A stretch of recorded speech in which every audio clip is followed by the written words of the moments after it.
Assalamualaikum warahmatullahi wabarakatuh.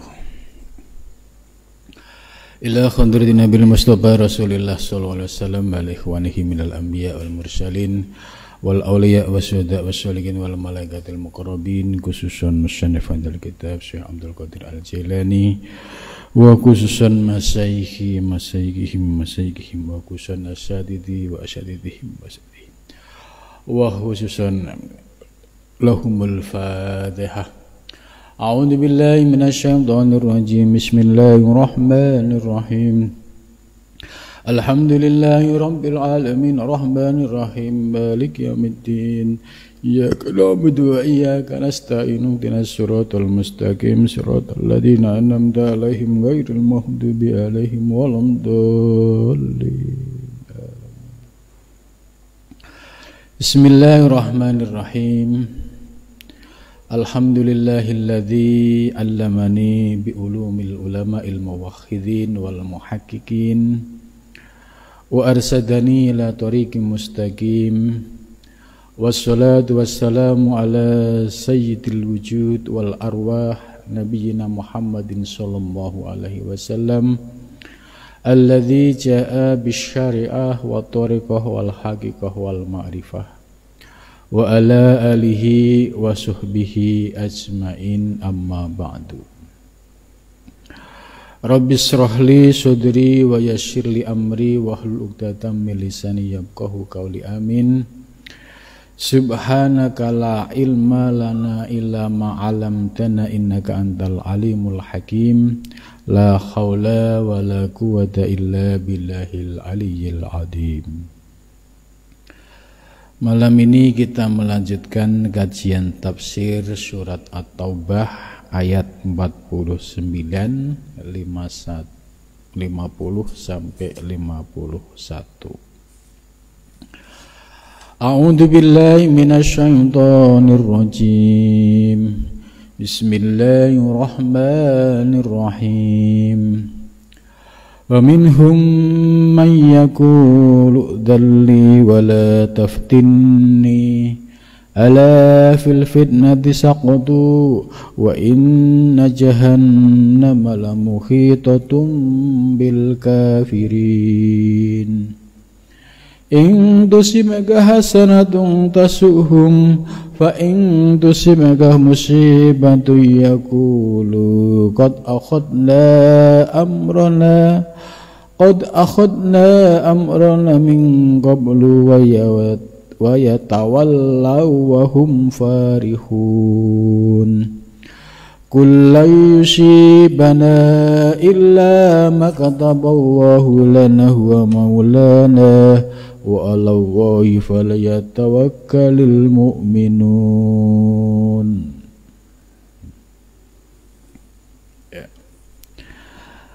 Ayat yang kita bahas ini masih berkaitan dengan orang-orang yang memiliki penyakit batiniah, yaitu munafik, fasik, yang hidup pada zaman Nabi Muhammad sallallahu alaihi wasallam.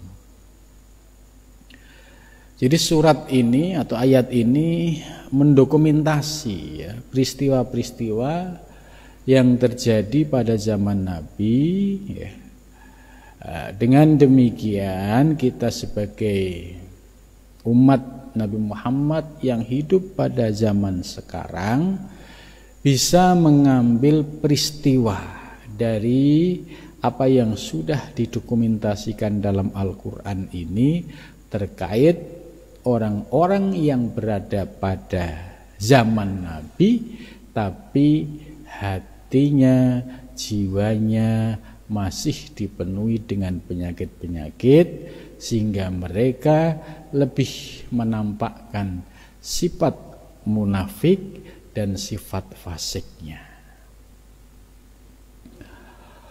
Wa minhum, dan itu diantara mereka ya. Wa minhum khobar muqaddam. Dan itu diantara mereka. Siapa mereka itu? Yaitu orang-orang yang hidup pada zaman Nabi ketika diajak untuk jihad fisabilillah itu banyak alasan, ya, macam-macam alasannya. Ya, kalau zaman sekarang itu diajak jihad itu ya banyak alasannya. Nah, ada yang alasan istri, ada alasan anak, ada alasan macam-macam gitu. Nah, zaman Nabi itu ada orang-orang yang ketika diajak untuk jihad, ya, ketika ada panggilan jihad untuk perang, mereka banyak menyampaikan pura-pura, istilahnya izin, pura-pura pamit pada Kanjeng Nabi supaya diberikan izin tidak ikut perang, padahal ini hanya alasan. Ya, jadi ini artinya bahwa pada zaman Nabi itu ya dikepung ya, ada yang ikhlas jihad bersama Nabi, ya, seperti sahabat-sahabat yang terpilih. Ada juga kalangan yang di dalam hatinya masih ada sifat munafik, gitu. Mungkin lesannya beriman, amanah, gitu. Tapi ketika ada panggilan jihad, mereka selalu banyak alasan, gitu. Jadi cari selamat. Orang-orang yang seperti ini, ya, sudah dijelaskan dalam ayat sebelumnya, karena hatinya dipenuhi dengan keraguan. Jadi imannya kepada Nabi itu setengah-setengah, imannya kepada Islam masih setengah-setengah. Muncul keraguan. Kalau saya perang nanti, ya, kalau saya mati gimana? Gitu, masih ragu. Kalau saya perang nanti gimana anak istri saya? Gitu. Jadi masih ada keraguan di dalam hatinya, sehingga muncul alasan-alasan yang dibuat-buat. Gitu. Lah, wa minhum, di antara mereka, man, ya, bermula orang, mubtada muakhar, yaqulu, yang berkata, laka, ya, laka kepada engkau, maksudnya laka kepada Nabi. Idzan li wala taftinni, ya, ai ista'dzanuka,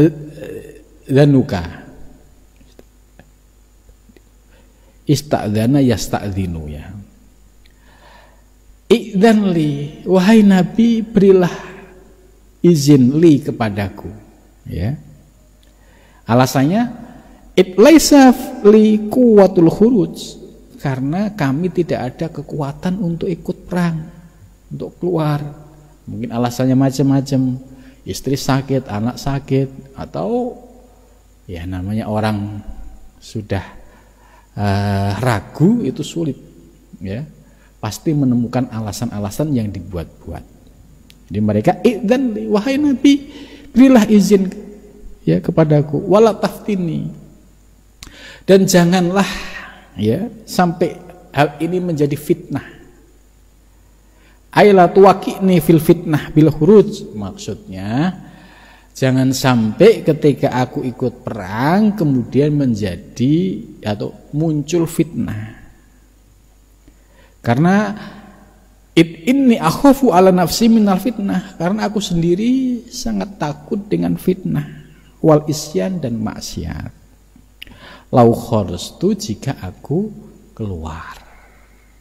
Nah, kemudian dibalas, kul, sampaikan wahai Muhammad, lahum, kepada mereka, ya akmalar rusul, wahai Rasul yang paling sempurna, ya, taubihan wa takrian, ya, untuk merespon, ya, alasan-alasan orang-orang yang hatinya dipenuhi dengan keraguan tadi.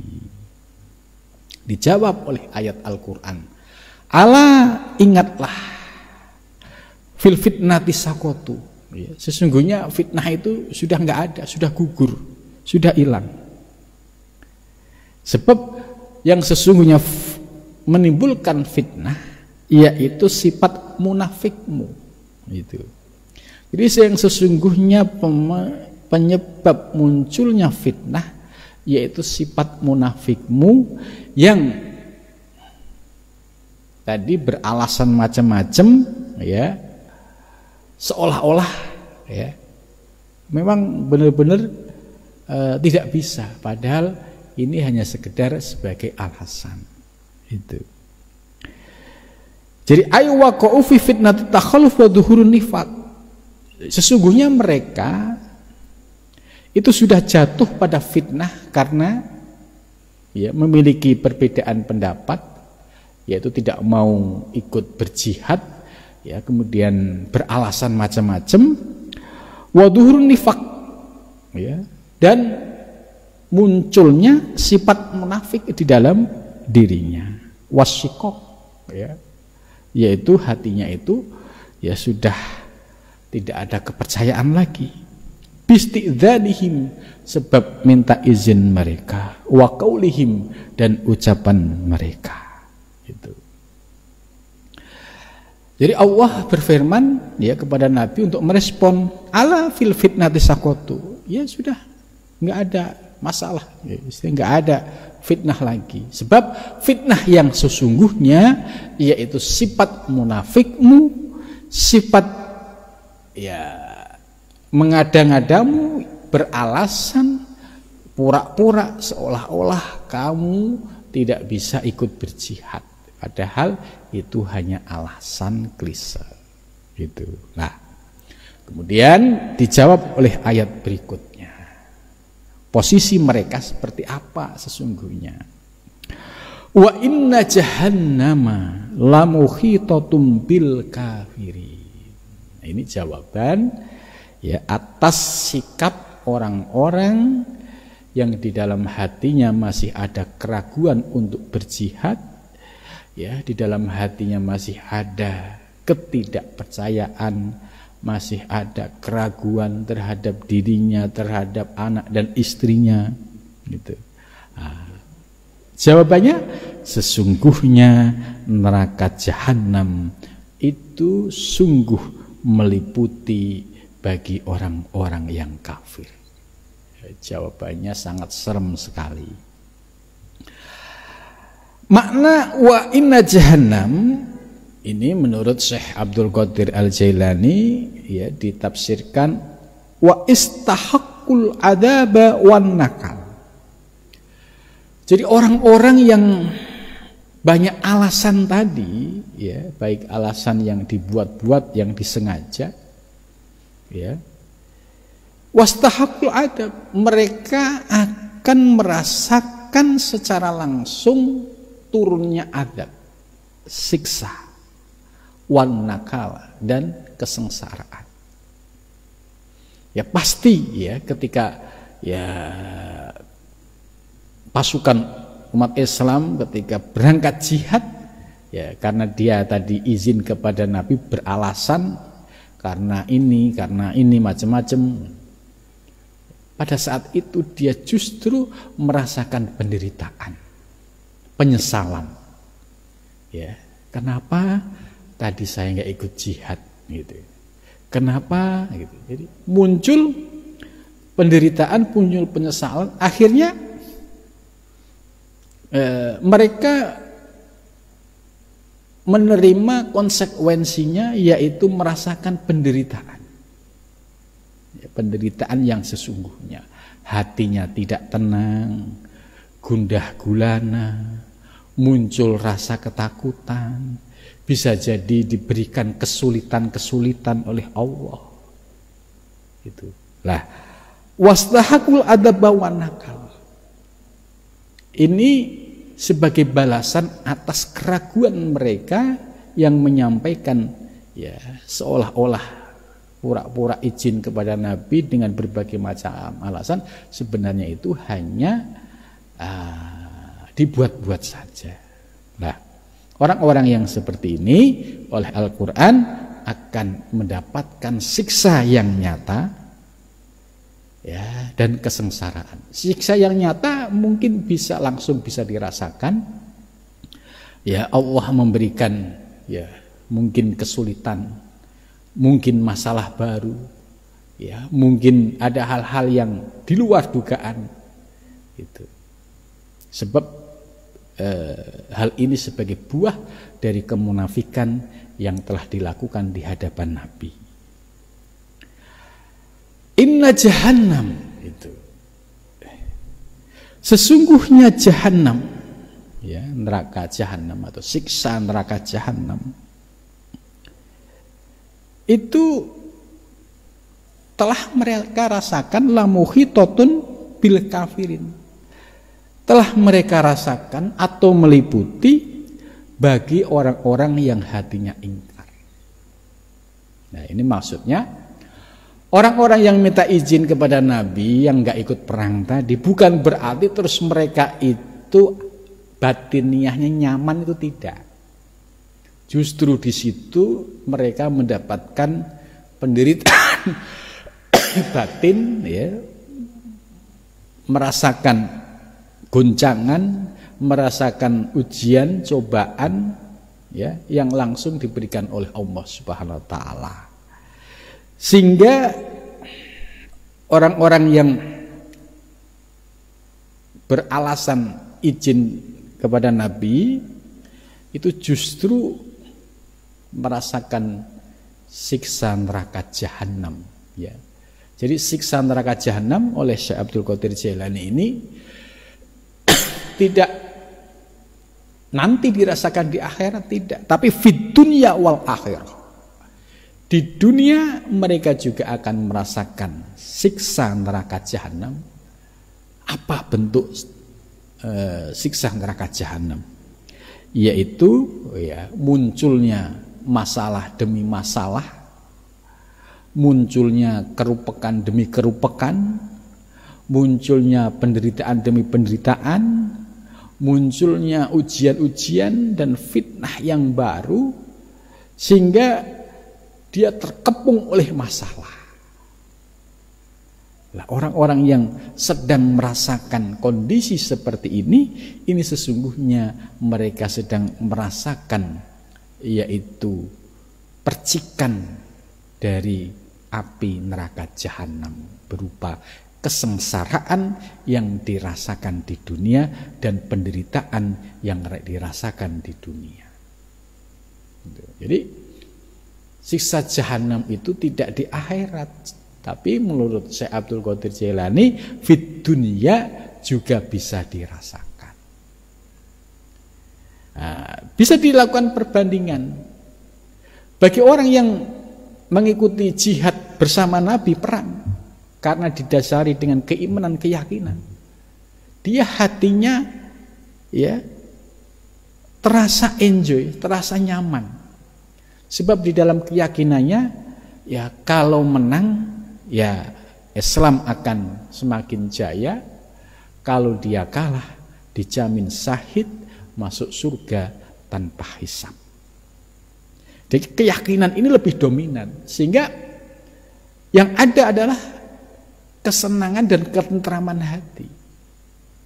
Sementara orang-orang munafik yang beralasan tidak ikut perang tadi dikira, ya, kalau dia nggak ikut perang itu aman, ternyata batiniahnya diberikan percikan api neraka, yaitu munculnya berbagai masalah yang akhirnya dia merasakan penderitaan yang luar biasa. Ya, ini bagi orang-orang yang ragu terhadap janji Allah Subhanahu wa ta'ala. Ayat ini bisa menjadi pelajaran buat kita, ya, yang hidup di zaman modern, bahwa apa yang disampaikan di dalam Al-Quran dan apa yang disampaikan oleh Kanjeng Nabi Muhammad, ya, yang kita imani itu pasti benarnya. Jangan sekali-kali kita bermain dengan sifat munafik, sebab itu justru akan merugikan diri kita sendiri. Ketika ada ajakan untuk jihad fisabilillah, ya, jihad fisabilillah dalam konteks sekarang itu, ya, tidak seperti zaman Nabi karena situasinya beda. Zaman Nabi jihad fisabilillah konteksnya perang fisik, karena memang pada zaman itu lawannya jelas di depan mata kafir Quraisy. Nah, di zaman sekarang jihadnya sudah tidak jihad fisik, yaitu jihad melalui pendidikan, melalui ekonomi, ya, melalui ta'awanu alal birri wa taqwa.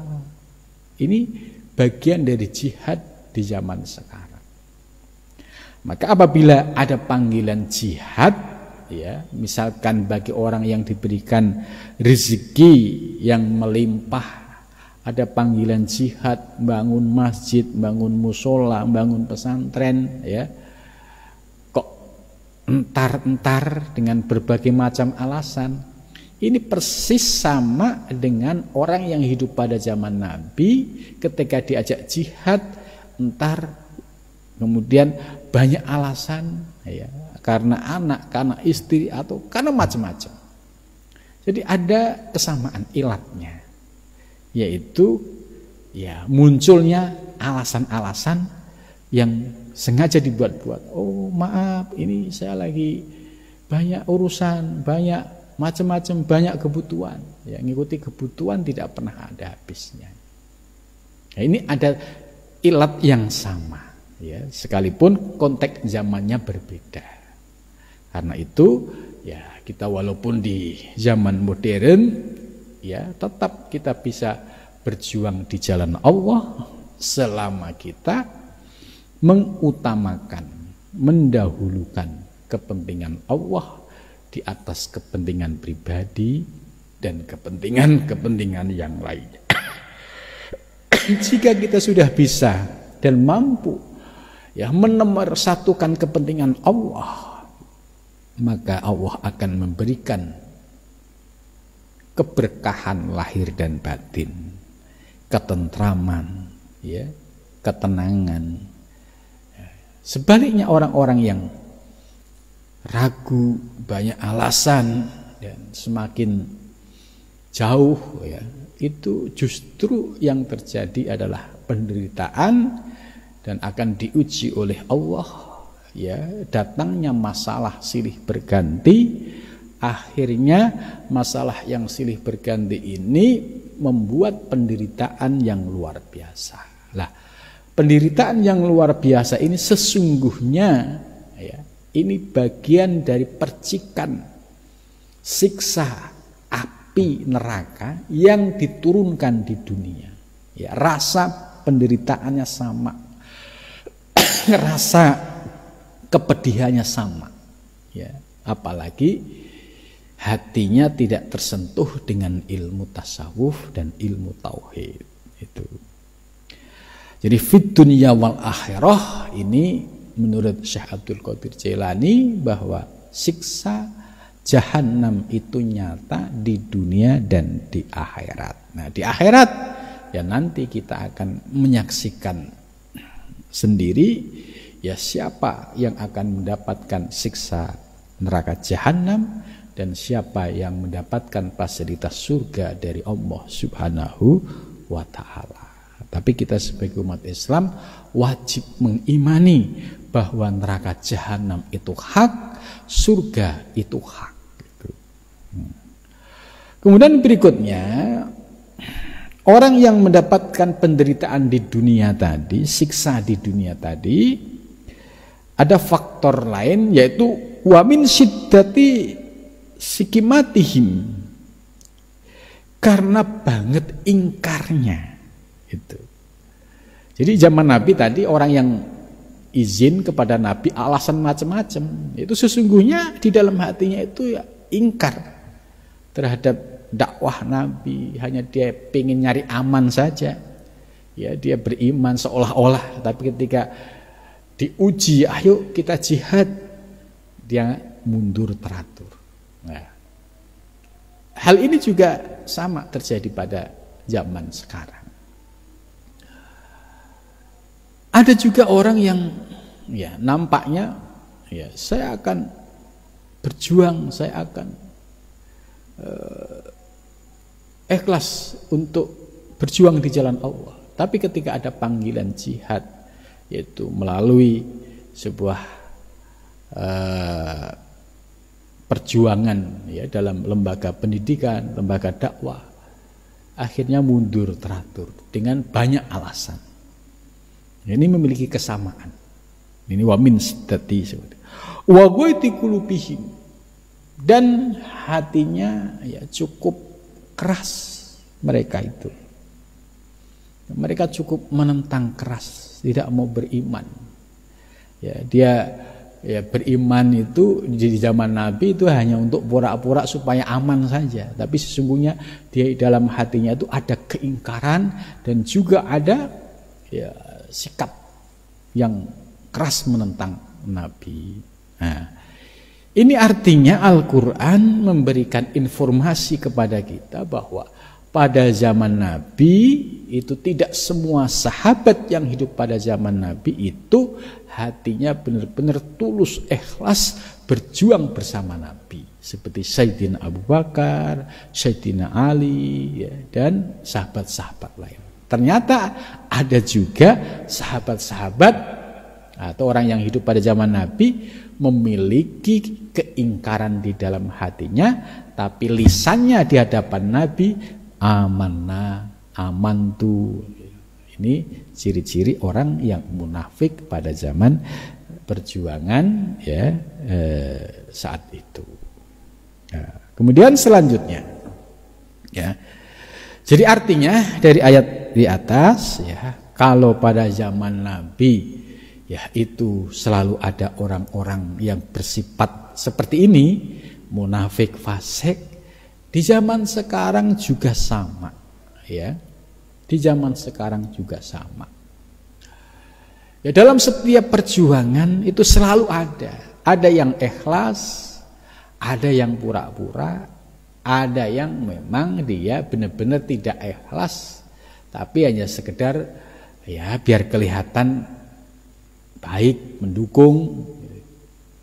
Itu sama, tapi sesungguhnya batiniahnya ya petanya sama seperti peta batiniahnya orang-orang yang hidup pada zaman Nabi.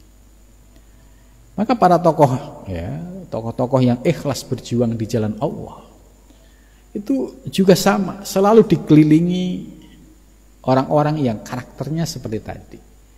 Yang ikhlas benar-benar ada. Yang punya kepentingan lain ada. Yang dia itu sebenarnya nggak ada kepentingan, tapi ya hanya supaya biar kelihatan, itu juga ada.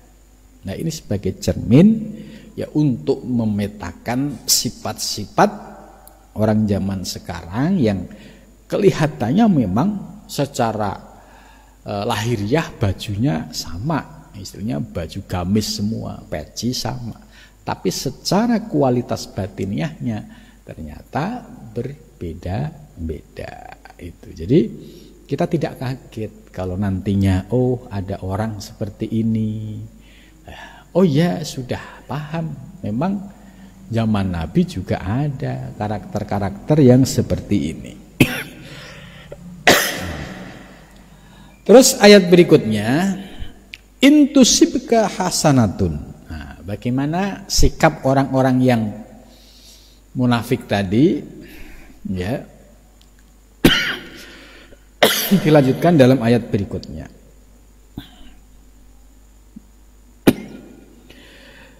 Intusibka, jika menimpamu kanya ini kembali ke Nabi Muhammad ya. Hasanatun, kebaikan ya. Maksudnya intusibka fi ba'di asfarika wa ghazawatika hasanatun. Andai dalam perang ya, orang yang munafik tadi ikut, kemudian dalam peperangan ini ya Kanjeng Nabi memperoleh kemenangan hasanah, yaitu ya di antara kemenangan dan juga memperoleh ghanimah harta rampasan. Ini oleh Al-Quran dijawab tasuhum ya. Justru ini buruk terhadap mereka. Karena apa? wa tazidu ghaituhum wa nifaquhum. Jadi ketika Nabi memperoleh kemenangan dan memperoleh ghanimah, justru ini memperburuk mereka karena hatinya kan tadi memang tidak mendukung Nabi secara ikhlas. Tapi ketika Nabi memperoleh kemenangan, memperoleh ghanimah, hatinya itu semakin depresi, ya, semakin buruk, semakin suudon. Ya, kenapa kok Nabi menang, gitu ya? Kenapa kok kasih menang, gitu? Jadi di sini oleh Syekh Abdul Qadir Jilani semakin tambah ya, kebenciannya terhadap ketidaksukaannya ya, terhadap kemenangan tadi. Pasti yang keluar kalimat-kalimatnya adalah kalimat-kalimat yang merendahkan, meremehkan gitu. Jadi orang yang hatinya itu tidak tulus itu pasti ya ketika memperoleh kemenangan yang keluar dari lisannya adalah kalimat-kalimat ya merendahkan, kalimat ya, menghinakan gitu. Karena hatinya memang sudah tidak klop sejak awal. Itu. Ya sama zaman sekarang ini kalau misalkan kita diberikan kemudahan, kesuksesan oleh Allah, pasti ya orang-orang di sekeliling kita itu ada yang hatinya tulus, ada yang memang hatinya itu sudah ada penyakit. Pasti dicari-cari titik lemah, pasti dicari-cari kekurangan. Sebab ya hatinya itu sudah tertutup dan dipenuhi dengan kemunafikan. Gitu. Ini kalau memperoleh sebuah kemenangan. Kemudian bagaimana kalau memperoleh keburukan? Wa in tusibka, dan jika engkau memperoleh menimpamu ya musibatun musibah. Ya, bagaimana kalau dia ikut jihad, berjuang, tiba-tiba perangnya kalah. Dapat musibah, perangnya kalah gitu. Ya, aikasrun wahajimatun, yaitu seperti ya pasukannya itu mengalami kekalahan, ya, mengalami banyak yang meninggal terbunuh misalkan. Maka mereka juga akan komentar, ya, akan komentar. Yaqulu, mereka berkata, ya, untuk membenarkan atas persepsi dia yang salah. Karena kan dia sesungguhnya hatinya ini nggak suka untuk jihad, itu nggak suka, untuk berjuang itu nggak suka, karena kepaksa aja gitu. Lah kalau mendapatkan kemenangan, jawabnya tadi pasti ada kalimat merendahkan, meremehkan. Ah, cuma gitu doang. Ah, ini nggak ada artinya. Ah, gitu. Nah, tapi kalau menimpa keburukan, yaitu kekalahan, gitu, yang keluar dari kalimatnya seolah-olah membenarkan persepsi awalnya. Qad akhadna ya amrona. Nah, ini kita ya berarti ya sedang mendapatkan kekalahan, kita telah ya salah ya. Qad akhadna amrona min qablu. Ya, ini benar kan apa yang aku sampaikan? Ya, pasti kalahkan gitu. Jadi dia selalu melemahkan, selalu merendahkan. Ya, ini kalimat orang-orang yang di dalam hatinya tidak ada kejujuran di dalam berjuang di jalan Allah. Jadi semua serba salah. Mendapatkan kemenangan di hadapan mereka juga salah, mendapatkan ya keburukan atau mendapatkan kekalahan atau misalkan belum berhasil, pasti dia juga ngomongnya macam-macam kan. Saya bilang nggak percaya kan? Coba kalau ngikutin saya tadi nggak usah perang, ya kita selamat, semua selamat, nggak sampai kalah begini. Nah, ini ucapan-ucapan seperti ini ada pada zaman Nabi Muhammad SAW. Bagaimana dengan zaman sekarang? Pasti sama, ya. Jadi di lingkaran kita, ya, Nah, di organisasi kita itu pasti ada orang yang hatinya posisinya persis seperti itu. Kalau programnya itu jalan baik, ya, itu pasti dia akan merendahkan mereka. Cuma gitu doang, apaan itu? Ini mah nggak ada apa-apanya. Tapi kalau programnya itu ada masalah sedikit, ini nggak ngikutin omongan saya, ini tidak ada saya, ini karena tidak sesuai dengan yang saya omongin. Nah, ucapan-ucapan ini selalu keluar, sebab memang di dalam hatinya itu tidak ada ketulusan, dan di dalam hatinya dipenuhi dengan dendam, kebencian yang sudah membara. Itu qad akhadna amrana min qablu wa yatawallau, dan mereka tetap berpaling gitu loh. Dan mereka tetap berpaling. Wahum, dan mereka ya ketika posisi sedang kalah, sedang tidak beruntung, farihun, ya, mereka justru memperoleh kepuasan batin gitu kan. Bener kan?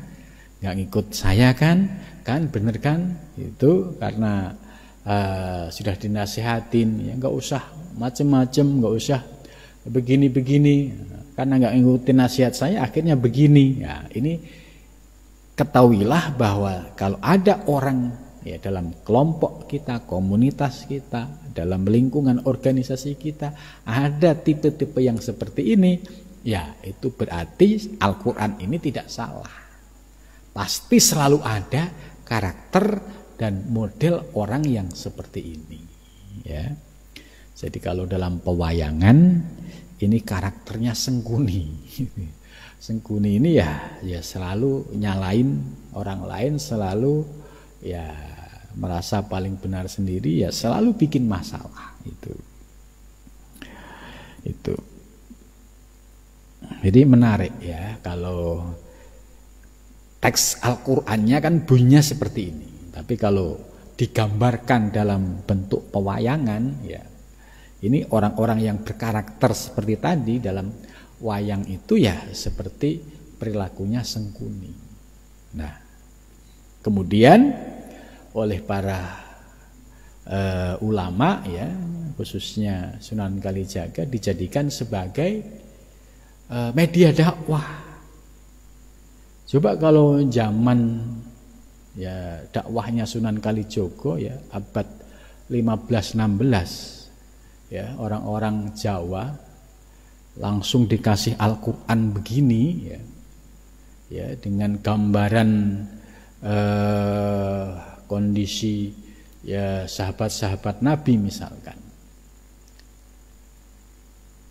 atau dengan ayat-ayat yang mungkin orang Jawa ya pada zaman itu ya, masih belum banyak yang bisa membaca, masih banyak yang belum mengenal gitu. Tapi oleh Sunan Kalijogo diambil intisarinya, bahwa pada zaman Nabi itu ada orang yang hatinya penuh dengan duri, penyakit, itu ada. Maka dibuatlah tokoh dalam pewayangan, oh ini loh Sengkuni ini sifatnya itu persis sebagaimana dijelaskan di dalam Al-Quran, yaitu orang-orang yang memang di dalam hatinya itu sudah ada hasud, sudah ada keingkaran, sudah ada kebencian. Itu digambarkan dalam bentuk pewayangan. Ini sebagai media dakwah. Kalau orang Jawa diterangkan dalam bentuk pewayangan lebih mudah paham, lebih menerima. Nah, itulah strategi ya para wali zaman dahulu ya, khususnya Sunan Kalijogo, dengan menjadikan media wayang ini sebagai media dakwah. Tapi konten aslinya kalau dicari rujukan Al-Qur'annya ya ada. Ya kisah yang kita baca tadi itu kan menggambarkan kisah Sengkuni kalau dalam bentuk pewayangan itu. Nah, orang Jawa kalau diberikan contoh kisah Sengkuni itu langsung paham, oh karakternya seperti ini. Tapi kalau misalkan disuruh baca Al-Qur'an surat At-Taubah ayat 49, 50. Ya, orang Jawa sudah mumet duluan.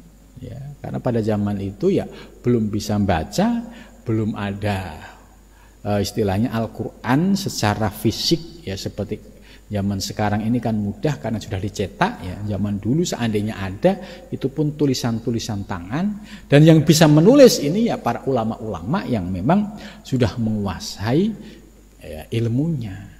Jadi sangat terbatas sekali, sehingga metode dakwah cukup dengan simbol-simbol dalam pewayangan ya.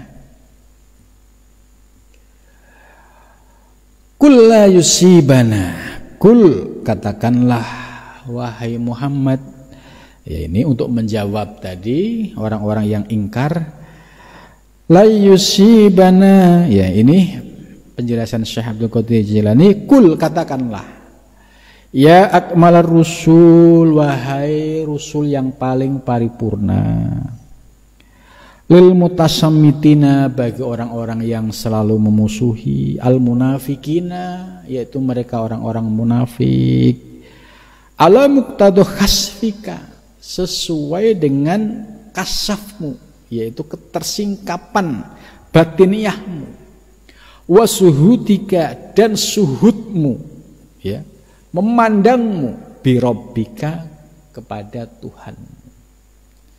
Jadi ini menarik ya, ini penafsiran ya ahlu kasfi ya, bahwa kul ya itu ditafsiri oleh Syekh Abdul Qadir Jailani bahwa dalam menghadapi orang-orang munafik ya itu Nabi tetap mampu memandang secara kasaf dan mampu memandang secara syuhud. Syuhud itu selalu memandang kepada Allah dan bisa ya menutupi untuk tidak membongkar kemunafikan mereka. Sebenarnya Nabi kalau misalkan ada orang-orang munafik yang minta izin, yang macam-macam sebagaimana ayat ini, sesungguhnya Nabi tahu. Ya. Oh ya Nabi, saya begini, mohon maaf nggak bisa hadir sebenarnya. Kalau Nabi mau, ya istilahnya bohong kamu. Sebenarnya bisa karena Nabi tahu gerak-gerik batinnya. Tapi Nabi tidak. Tetap mampu ala muqtadu khasfika, sesuai dengan posisi kasafnya, ya mampu melihat gerak-gerik batin ya para sahabat, wasuhudika, dan mampu memandang birobbika, kepada Tuhan. Ya, ini kesempurnaan Nabi Muhammad SAW. Coba kalau ya masih belum bakok billah gitu ya. Ada orang munafik, dia macam-macam ngomong, langsung dibongkar. Jangan bohong, kamu munafik, kamu maunya begini. Nah, itu kan akhirnya orang pada nggak berani. Gitu. Tapi Nabi menunjukkan sosok yang sempurna. Ya, jadi sekalipun orang-orang munafik ini menyampaikan alasan macam-macam, Nabi tetap menerima dengan baik. Kenapa? Karena suhudnya Nabi itu istiqomah. Dan kasafnya Nabi juga ya selalu beliau rasakan. Namun beliau tidak membongkar aib mereka. Gitu. Padahal Nabi tahu kan kebohongan-kebohongan yang dilakukan oleh orang-orang tadi. Nabi tahu, cuma beliau oh ya tidak apa-apa, oh ya tidak apa-apa. Jadi mampu bersikap secara bijak. Inilah kesempurnaan akhlak Nabi Muhammad sallallahu alaihi wasallam. La yusibana, ya, la yusibana, tidak akan pernah menimpa kami, ya.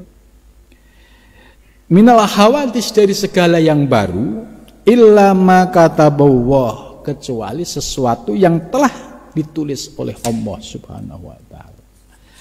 Jadi Nabi disuruh jawab bahwa tidak ada sesuatu yang baru itu akan menimpa kepada kita kecuali semua telah ditulis oleh Allah Subhanahu wa taala, yaitu pada Lauhul Mahfuz. Jadi peristiwa apapun dari dahulu, sekarang, dan yang akan datang itu semua peristiwa sudah disetting, sudah tercatat oleh Allah Subhanahu wa taala di Lauhil Mahfuz. Jadi illa ma katabullah lana kepada kami. Ya. Di sini dijelaskan seperti soal ajal. Ajal kita ini sudah pasti. Kapan akan berakhir? Wal arzak, ya, rezeki kita di dunia itu juga sudah pasti. Ya. Wajibul af'al dan seluruh gerak-gerik perbuatan, wal ahwal dan kondisi, wal hawadis dan segala yang baru, al jariyati yang datang, fi alamil ghaibi wasyahadah, dari alam gaib, ya, wasyahadah, ya, dari alam gaib ketika kita masih dalam rahim ibu, kemudian sampai alam syahadah, alam atsam, alam fisik ini semua sudah disetting oleh Allah Subhanahu wa taala secara rapi di Lauhil Mahfuz. Jadi tidak ada yang terlewatkan sedikit pun.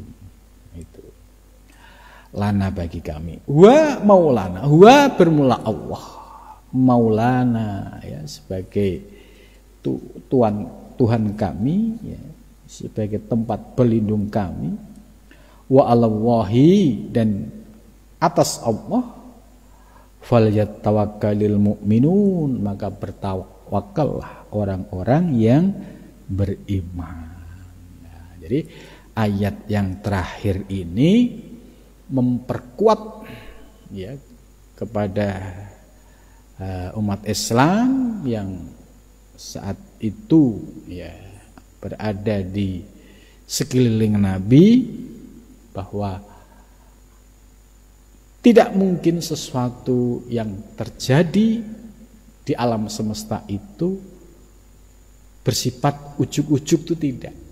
Tapi semua sudah tercatat secara rapi oleh Allah Subhanahu wa ta'ala. Ini sebagai prinsip iktikad kita, sehingga kita tidak goyah menghadapi kehidupan di dunia ini. Apapun yang terjadi itu sudah dicatat, sudah disetting oleh Allah Subhanahu wa ta'ala. Maka tugas kita hanya bersandar diri kepada Allah, bertawakal kepada Allah. Itulah sebagai ciri-ciri orang yang beriman yang sesungguhnya. Tapi kalau bagi orang yang di dalamnya ada keraguan, ya dia nggak percaya. Ya, seperti orang-orang yang memiliki paham qadariyah bahwa sukses di dunia ini ya tergantung kita. Nah, ini orang qadariyah atau mu'tazilah, ya. Semua berdasarkan akal. Ya, kalau hitung-hitungan akal kita itu bahwa kalau kita bersungguh-sungguh kemudian kita mendapatkan kesuksesan, yaitu hasil kerja keras kita. Nah, kita dalam hal ini tetap berpegang pada akidah Asy'ariyah Maturidiyah. Kita berusaha dan berikhtiar, kemudian kita bertawakal kepada Allah, sehingga ketika Allah memberikan kesuksesan atas kerja keras kita, kita enteng mengembalikan kepada Allah untuk bersyukur. Begitu juga ketika usaha kita belum diberikan kesuksesan oleh Allah, kita mudah untuk bersabar karena kita mampu mengembalikan kepada Allah sebagai zat yang maha bijaksana dalam menentukan segala sesuatu yang terjadi di alam semesta. Ya, jadi ini iktikad Asy'ariyah Maturidiyah dalam menghadapi kehidupan di dunia. Mudah-mudahan kita ya termasuk orang yang istiqomah konsisten dengan iktikad ini, yaitu tetap sebagai hamba berusaha dan berikhtiar, kemudian kita bertawakal kepada Allah Subhanahu wa ta'ala. Mudah-mudahan kita diberikan keistiqomahan, amin ya rabbal alamin. Wa huwa nafiq ila abdarik. Assalamualaikum warahmatullahi wabarakatuh.